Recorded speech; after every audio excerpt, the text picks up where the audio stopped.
warahmatullahi wabarakatuh. Ngenalkeun nami abdi Imran Cahyana di kelas 10 salapan. Assalamualaikum warahmatullahi wabarakatuh. Puji sanereng syukur hayu urang panjatkan ka Gusti Allah Subhanahu wa taala nu parantos maparin kasehatan jeung hormat. Sangkan urang sadayana tiasa kempel dina ieu kesempatan anu saena.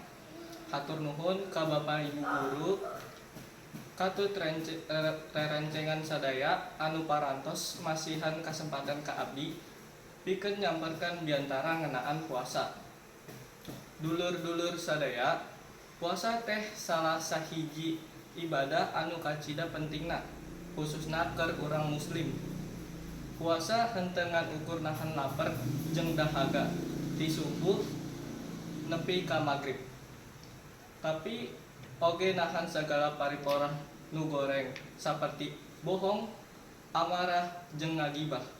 Hartina, puasa teh latihan pikeun ngontrol diri.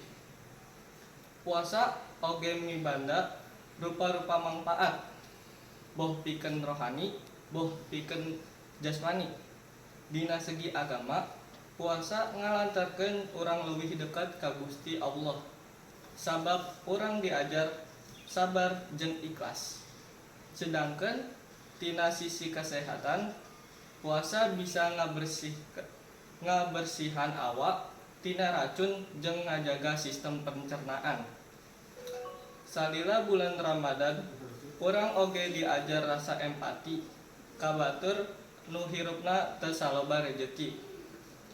Ku ngarasakeun lapar, urang jadi leuwih ngarti kana kayaan jalma anu miskin serta